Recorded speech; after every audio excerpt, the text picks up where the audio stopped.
I want to go a little bit more into some of your fantastic projects you have in Dubai. We see on the screen here the One Za'abeel project, and it actually stands right behind me, actually, which is great.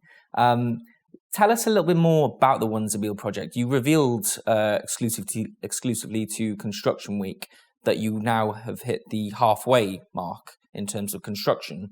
What's the next sort of plans for One Za'abeel? What's kind of next in the pipeline? Well, you're absolutely right in the fact that we've actually crossed the 50% mark in terms of development. The biggest achievement to date on this project has been to actually lift and anchor the link, which is the structure that links the two towers. Progressively, what we're targeting completing is topping up the two towers, which will happen hopefully around April. And they will continue at a much faster pace, the cladding, and then it will become an exercise in fitting out all of the different components within this exceptional, unique project. Eventually, this will be one of the unique projects, not just in Dubai probably, but in the region as well. Excellent stuff. And the other project that is kind of one of your more well-known developments is the Deira Enrichment Project. I believe you unveiled in September 2020 that Plot 3 had gone through the handover phase. When can we expect the same thing for Plots 1 to 11 and 13? We've delivered our plan has always been to actually deliver the project in stages. It's a master development of substantial size. You mentioned one plot, but it actually is a series of more than a dozen plots, and each plot has a plethora of buildings that deliver the jigsaw puzzle that is the Deira Enrichment Project.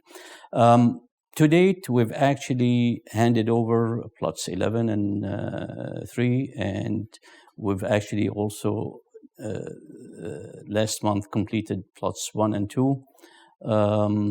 Very soon we will have the building completion certificate for plot 13, and between now and the end of the year, we would probably be handing over no less than 8 or 9 plots in their entirety between now and the end of 2021. Okay. And as I've said previously, you've got some really sort of well-known projects within the UAE, and I've seen as well that you've won a few awards for those projects as well.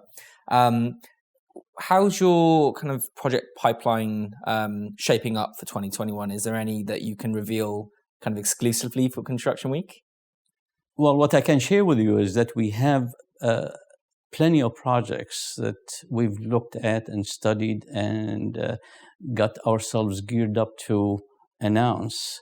But what happened last year with the COVID and the slowdown that we experienced on the current projects, our decision was to focus on delivering those two prestigious projects for Dubai before we launch the other projects that we're looking at. And as I said, because we are who we are, the other projects that we're looking at and that are in the pipeline are of equal and even better standing in terms of what it's going to deliver for Dubai. We did mention, what I can share with you is that one of our prestigious projects addresses affordable housing. And that is something that hopefully will make a dent into one of the social challenges that Dubai experiences right now in co-sharing and cohabitation. Okay. Any hints at all that you can? Well, as I said, we'll see how this year rolls out and the reception for the projects that we are completing right now. And at the opportune time, we will be announcing that and a few other projects as well. Yeah, no problem at all. For my next question, and before kind of our initial chat here today, I had a look on Ithra Dubai's website, and one of the kind of key quotes that stood out for me was it read, strong leadership and visionary thinking helped build Ithra Dubai into a global company focused on creating prosperous avenues for an enriched life. And those two words there, global company, is there, if an opportunity arises, would you kind of consider Ithra Dubai to become more global and come out of Dubai eventually? Actually, we have been approached over the past couple of years from entities and other developers around the world, specifically in Europe, to look at certain projects that they have, knowing and understanding our delivery and what we have managed to achieve to Dubai. And I think what we've managed to display to the larger audience beyond, the United Arab Emirates, has attracted attention globally, specifically in Europe. And we have seriously looked at a couple of 3 projects, and we still are considering partnering with either local developers or shouldering the responsibility ourselves. But again, this will become only not available, but only online once we've actually looked at launching the other projects that we have for Dubai. Our main focus is Dubai, but the global attention that we've attained will be extending the service at the right time. Okay. And final question for me, Raad. How are you going to ensure that Ithra Dubai commits to the UAE's Vision 2021 to enhance the country's economy? How are you contributing towards that? Well, ironically, it's a full circle question, if you like, because this is what generated the drive and the brief for the Deira Enrichment Project. The initiator of the Deira Enrichment Project was to enhance and add to the GDP of Dubai.